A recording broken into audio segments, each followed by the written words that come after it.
Mas já morreu. Bora lá, Huguinho. Não tarda atrás o próprio Phil Collins. Deus queira. Coitadinho. Está muito Também mal. tem Collins irritado. Tem Collins. Com Hugo van der Ding.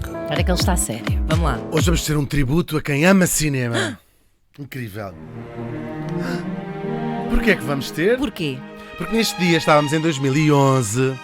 2011. E esse ano foi Eu o ano morri- em que mais me desgracei na vida. E morri em Los Angeles. Los Angeles! Já estiveste em Los Angeles. E não foi pouco. Aos 79 anos. Oh, nem bustinha. E é raro estas figuras chegarem tão longe. Naquele sítio é muito raro.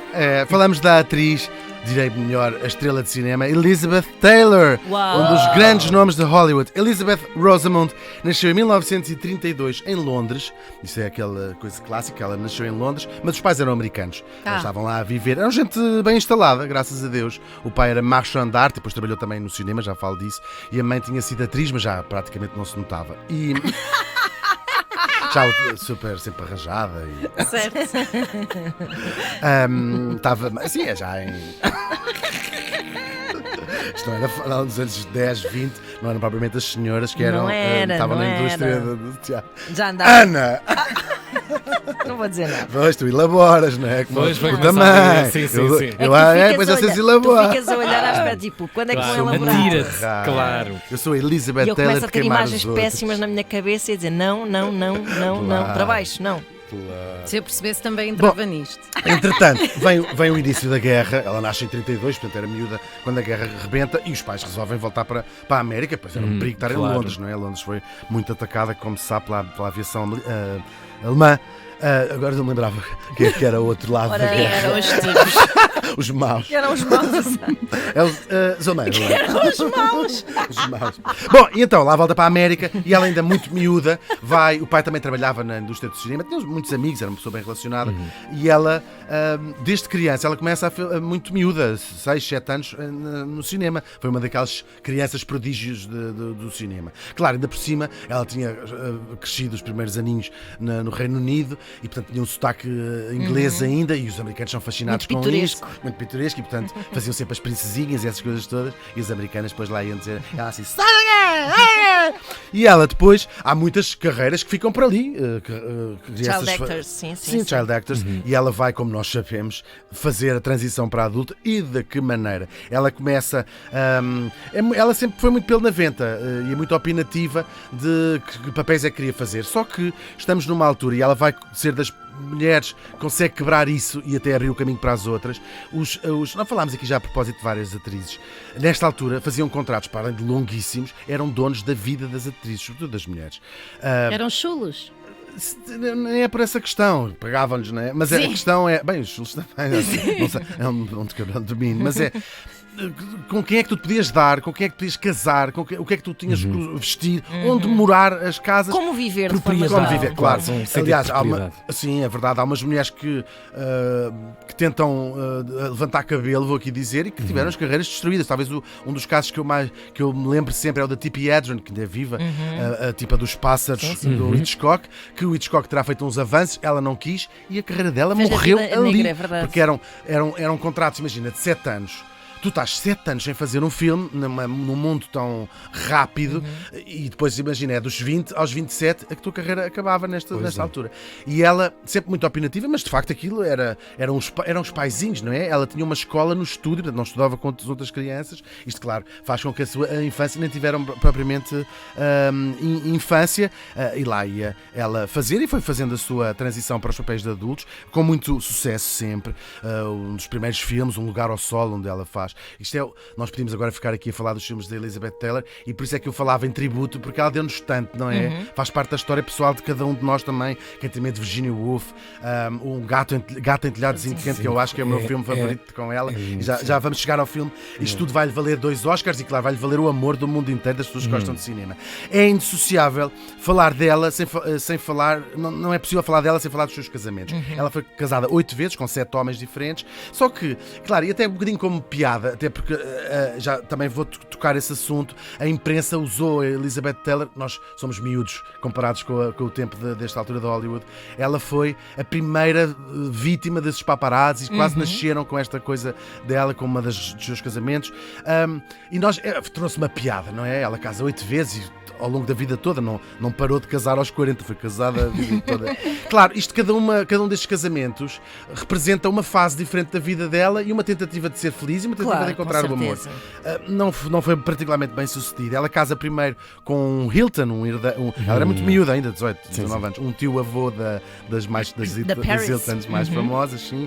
Aquilo durou um ano, também se divorciou. Depois casa a segunda vez, um casamento que durou um bocadinho mais, ela tem 2 filhos, 2 dos filhos dela são com este casamento, e depois divorcia-se porque encontra o amor da sua vida. Ela teve 2 grandes amores na vida. Este tipo, que é um tipo chamado Mike Todd, são casados e ela, quando está a fazer o gato em telhadozinho quente, tem um filhinho de 6 meses, uma filha de 6 meses, e o tipo, ela tinha 20 e muito poucos anos, vai de avião, daqueles César, sei lá qual é o avião, com os amigos de Espanha, aos olhos do mundo. Ela tem um desgosto gigantesco, não deixa de filmar, ou seja, é engraçado depois ver aquilo, metade do filme é feito com ela destroçada. Claro. E agora vai entrar aqui uma fase muito complexa da vida dela. O melhor amigo deste tipo é o Eddie Fisher, uma figura incrível, casado na altura com a Debbie Reynolds. Eles são os dois os pais da Carrie Fisher, da Princesa Leia. Sim.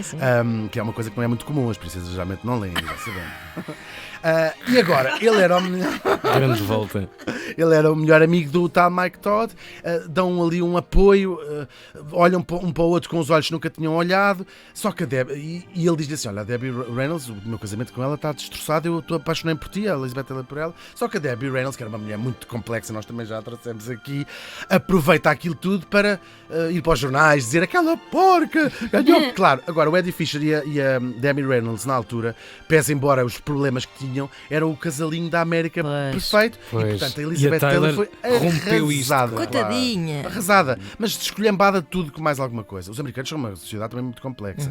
E os jornais, para vender revistas e jornais, vão ver da época as coisas de a porca, não sei, não é porca, Destruidora de casamento. sim, vai-te lavar, vai para a tua terra, que ela ouvia isso Meu várias vezes ao longo da carreira dela. Mas, portanto, ela casa com o Eddie Fisher, é um dos seus maridos, o quarto, nomeadamente, e depois também ser o melhor amigo do. Assim, era tudo complexo naquela muito altura. complexo. E ela, mesmo assim, apesar de estar na fase mais baixa da sua popularidade, o estúdio 20th Century Fox resolve lançar-se a fazer o maior filme alguma vez feito. Um épico sobre a história de uma das mulheres mais famosas do mundo, a Rainha Cleópatra, e eles olham e pensam assim: bem, Elizabeth Taylor vem nos jornais, toda a gente a odeia, mas não há outra mulher para fazer este papel. E é tal e qual a Cleópatra. É tão impressionante, Claro. é tão impressionante que a Cleópatra é provavelmente uma das mulheres mais famosas, não é provavelmente, é uma das mulheres mais famosas da história. E a Elizabeth Taylor é o rosto que nós nos lembramos. É, porque também associamos. claro que é o poder do cinema, mas é incrível. E então há aqui uma história muito fixe. Ela está a tomar banho, isto chama-se o acordo da banheira. O Eddie Fisher acende o telefone e diz assim: oh Liz, Oh, Betinha. Betinho.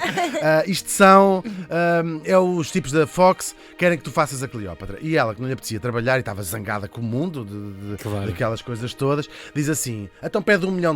Vamos ter noção, um salário incrível de uma mega estrela seria 10 vezes menos do que isso. Sim, Nunca claro. ninguém tinha recebido na história do cinema $1 milhão, muito menos uma mulher. Ela diz: pede $1 milhão.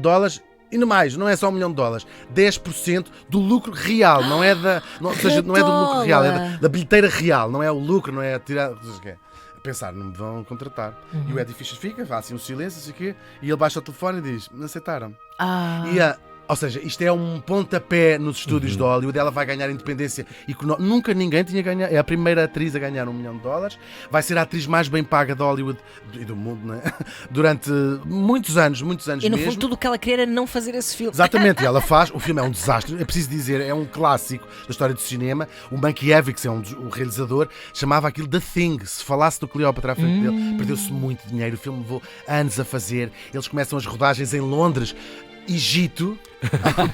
Foram filmar em Londres O no Egito. inverno, tudo de pau Calores. lixo. Levaram anos a filmar e o filme Uma produção caríssima. carésimo, era o filme mais caro de dificilmente a sempre. bilheteira iria Equivalente a hoje, acho que nem sequer nunca houve nenhum equivalente se fizermos a correção monetária.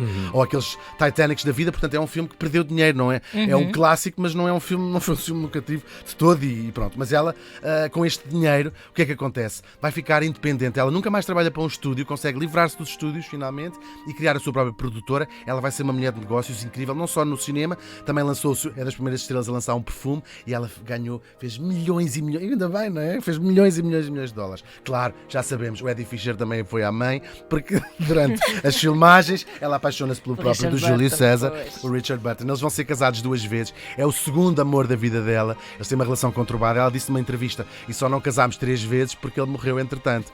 E claro, eles vão se tornar talvez os primeiros power couples eles na América dizem o primeiro IFAN, porque era o Taylor Burton.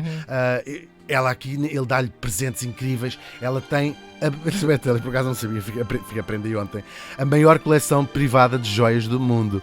Há um diamante que se chama mesmo Richard Burton, é um dos maiores, o Taylor Burton é um dos maiores diamantes do mundo. Enfim, incrível, não é? E aí, claro, muito perseguidos pelos paparazzi. Isto é uma história de amor, andava toda a gente atrás deles. E ela, claro, vai aproveitar um bocadinho essa fama. Faz muitos outros filmes fazem parte da nossa história pessoal, como eu já disse. Mas claro, chegam ali o final dos anos 60. O Cleópatra é um filme dos anos 60. E a carreira vai esmorecendo, como é normal. E sobretudo em Hollywood, algumas mulheres também têm, os papéis vão rareando. Ela fez muita coisa, fez os Flintstones, ela fez a sogra dos Flintstones. Entrava numa série péssima chamada Norte e Sul, não sei se lembra, sobre a Guerra Civil Americana, com o Patrick Swayze e a Christine Alley. já me Isto existiu. lembro. E no fim lá aparecia. É o quê? Isso é 70s? Não, Não, 80, anos 80, 80, final dos anos 80, princípios dos anos 90, muito Ok. mal. E ela era uma das figuras. Tinha uma casa de meninas na série. Muito amiga de na Michael série. Jackson também. Muito amiga de Michael Jackson, sim. Bom, e então lá vai a sua carreira esmorecendo, deixa de fazer tantos filmes, mas nunca deixou de ser uma figura pública muito, muito querida e muito, muito, muito, muito famosa. Claro, então chegamos aos anos 80 e ela resolve dar uma reviravolta, encontra uma nova paixão, o ativismo, e o que é que ela faz? Vai usar a relação mais complicada que teve na vida, que é com a imprensa, e que tinha, durante tantas alturas, contribuído tanto para o seu sofrimento, e vai usar essa relação para apoiar uma causa. E que causa é que vai? Esta tipa, uma das mulheres mais famosas do mundo, escolher a causa de que, estamos nos anos 80, ninguém falava, uma palavra proibida, um tabu gigantesco, vai falar de SIDA. A Elizabeth Taylor foi a primeira figura muito famosa a falar de SIDA.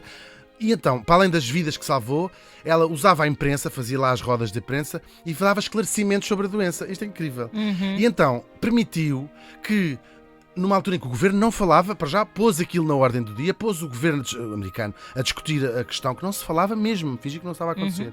E permitiu, ao dizer, ela ensinava que isto não se transmite com beijinho, não se transmite com a comida, não se transmite...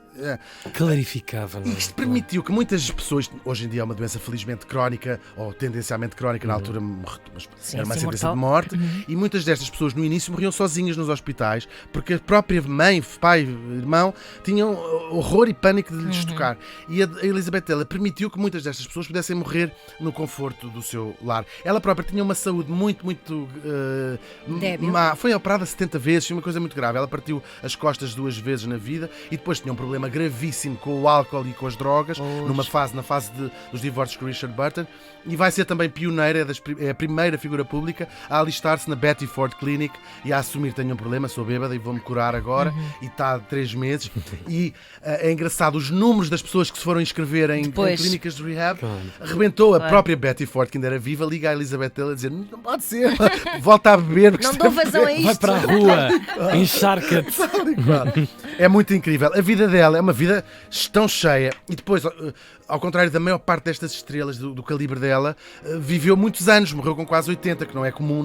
As Marilyns da vida morreram todas muito cedo, e portanto nós fomos acompanhando. Ela lá continua a casar, e olhando para trás, para a história da nossa morta, nós concluímos que a vida oferece às vezes a certas pessoas circunstâncias extraordinárias, e claro, isso é muito, muito raro acontecer. Agora, o que é verdadeiramente raro, único e especial são as pessoas que fazem com as suas circunstâncias coisas absolutamente extraordinárias. A Liz Taylor morreu faz hoje 12 anos.